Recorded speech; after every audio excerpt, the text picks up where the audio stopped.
Wa innama jazan nikah, hanya saja boleh kawin fi surati ghairil mahsurat, dalam contoh wanita yang tidak mahsurat. Warga itu jumlahnya sampai ribuan umpamanya. Jadi kawin dengan wanita yang mana wanita itu memang bertempat di daerah yang disebut ayahnya. Saya punya anak perempuan, rumahnya daerah sini umpamanya.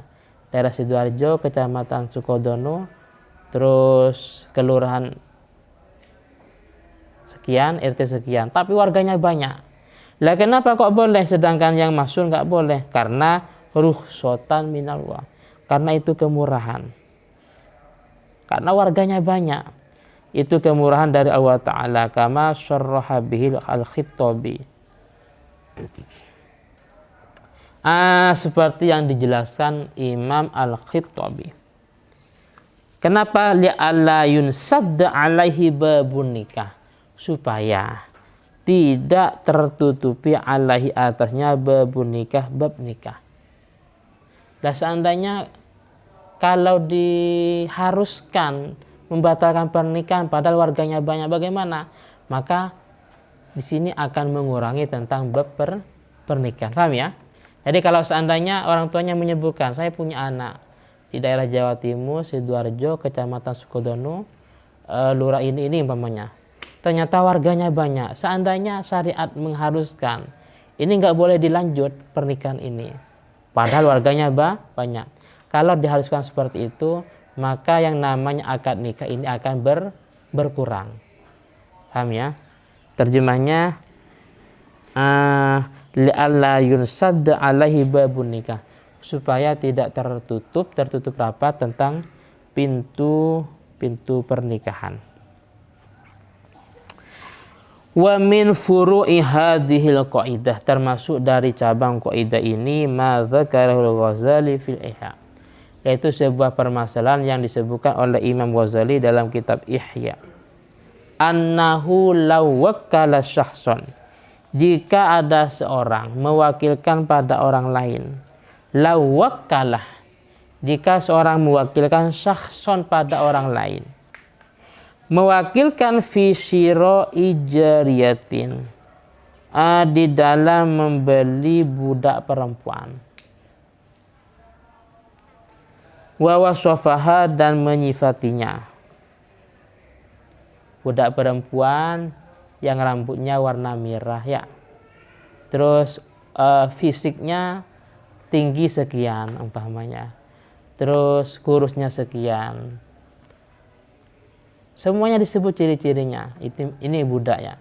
Kalau pesan baju ya, baju apa? Baju batik umpamanya, yang warna ini, terus yang ukuran apa XL umpamanya, dan seterusnya. Itu sifatin maksusun ya. Fastaral wakilu jariyatan, maka wakil itu membeli budak bisifati, dengan sifat yang ditentukan. Ternyata wa matah, dan mati, qabla an yusallimaha lil muwakil, sebelum wakil itu menyerahkan budaknya lil muwakil, pada muwakil.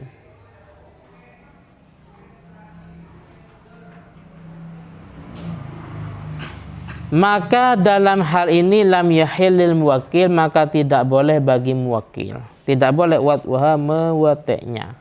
Kenapa? Karena bisa jadi lihtimali annahu ishtaraha, bisa jadi muwakil itu membeli budak itu linafsi, untuk dirinya. Lihtimali annahu ishtaraha, bisa jadi wakil itu membeli budak untuk dirinya. Sekalipun wa ingkana syira'ul wakil al jariyata bisifatil madhkurah, wa ingkana syira'ul wakili, walaupun pembeliannya wakil, walaupun wakil itu membeli al jariyata, pada budak perempuan, bisifatil madhkurati, dengan sifat yang disebutkan, dohiran fil hilli,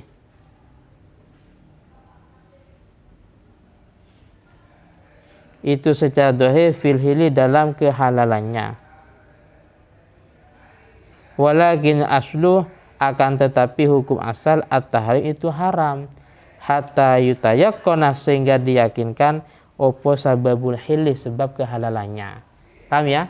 Nah, ini A statusnya muwakil, B saya minta tolong ya untuk belikan budak dengan ciri-ciri yang rambutnya seperti ini, terus budak itu yang memang tingginya seperti ini umpamanya, terus luas badannya seperti ini umpamanya, semuanya ditentukan dan disebutkan sifatnya.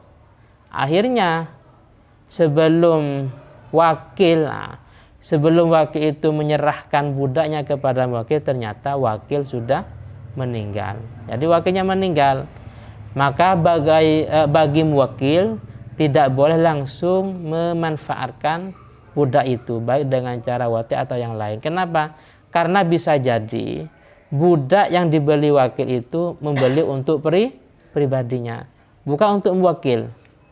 Toh sekalipun ya, memang budak itu secara dohir sifatnya sama apa yang ditentukan muwakil tadi. Ini tingginya sama apa yang saya tentukan. Terus putih atau warna kulitnya juga sama apa yang saya tentukan. Dan ini nggak boleh langsung dimanfaatkan kecuali memang sudah diyakinkan bahwa itu benar-benar budak yang dibelikan. Contoh, ada kwitansinya umpamanya. Paham ya? Ada kwitansinya umpamanya. Atau memang ketika beli wakil itu menyampaikan, ini saya membeli karena atas dasar atas suruhan dari muwakil umpamanya. Jadi ketika mati baru baiknya menyampaikan bahwa ini bukan budaknya, tapi budaknya muwakil yang waktu itu dia minta tolong umpamanya. Jadi intinya ketika ada ketidakjelasan ini halal apa enggak, maka yang dimenangkan hukum haram. Paham ya? Tapi kalau dalam fikihnya umpamanya seperti ini, kita menerima uang dari orang yang memang profesinya nggak jelas. Contoh, di malam hari dia merampok umpamanya ya, tapi di siang hari dia punya usaha jaga toko umpamanya. Paham ya? Kalau siang dia jaga toko, punya toko di pasar. Tapi kalau malam dia akhirnya kita menerima uang dari yang tadi. Dia ngasih uang, entah atas nama hibah, entah sedekah atau yang lain. Lah, kira-kira bagaimana ini? Padahal dia akan ikhtilat uangnya ya. Ikhtilat. Uang ini diambil atau bagaimana? Dengan dua profesi tadi. Bagaimana uang ini? Diambil apa dibuang? Dibuang. Diambil. Kalau malam merampok, kalau siang dia jaga toko. Akhirnya ngasih uang ke anak pondok umpamanya. Kita tahu dia profesinya ada dua. Kira-kira uang ini diambil atau dibuang? Orangnya sudah tahu punya dua profesi. Tapi nggak jelas uang ini apakah yang hasil jeripaya di siang hari atau hasil jeripaya di malam hari. Tergantung orangnya. Nah, kira-kira gimana? Kalau yang bersangkutan uangnya lumayan 500.000 ya. Nggak diambil ya. Nah, berarti sama ya. Ini dibakar, ini dibuang. Ambil, nah beda ayo. Sama yang ini apa yang ini? Kalau ini dibakar, dibuang, ini diambil. Sama. Ya.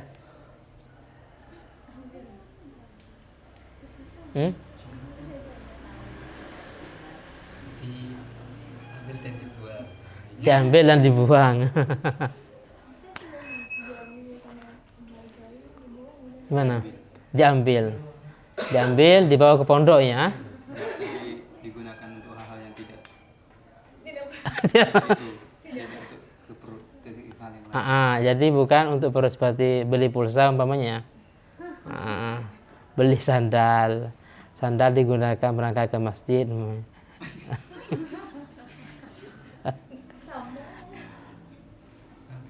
Ambil terus di Lumayan. lumayan.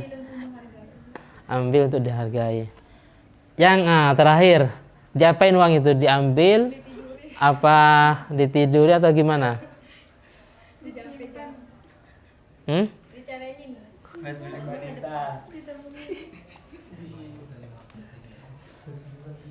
Gimana?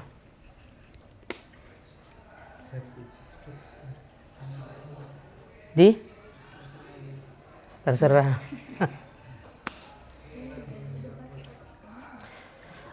Jadi gini, sekilas kalau yang ini ya, sekilas ya, kalau ikut pendapat ini, alangkah baiknya tidak usah diambil.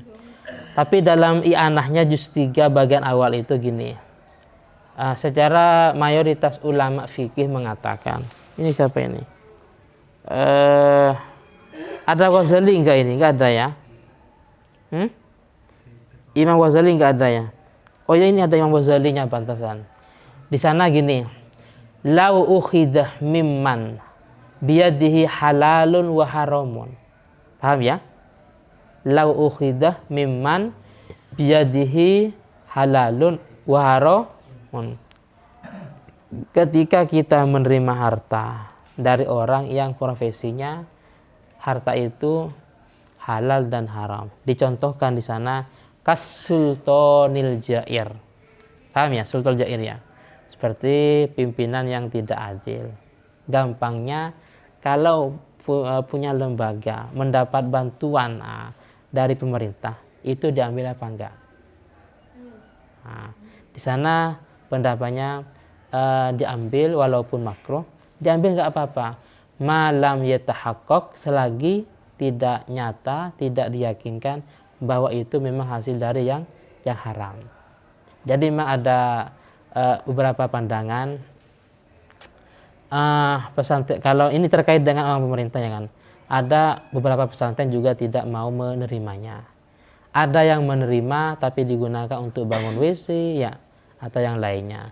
Atau yang juga menerimanya ya sesuai dengan ketentuan, entah renovasi atau yang lain, daripada pertimbangannya, daripada uang itu digunakan atau diberikan kepada untuk pembangunan gereja atau yang lain. Tapi catatan malam yatahaqqaq ya, selagi memang tidak nyata itu harta haram. Dengan gambaran ini sama dengan tadi, kalau kita menerima uang yang memang profesinya semalam dia punya usaha merampok umpamanya ya, sedangkan kalau siang punya usaha toko, maka kalau secara mayoritas ulama mengatakan diambil dengan catatan malam yatahaqqaq annahu minal haram. Itu mayoritas ulama. Adapun Imam Ghazali, ini termasuk di bawah ini mungkin Imam Ghazali. Imam Ghazali mengatakan tidak usah diambil. Tidak usah diambil. Allahumma ufir lahuma. Dulu saya punya teman di pondok. Ufir lahu ya kan.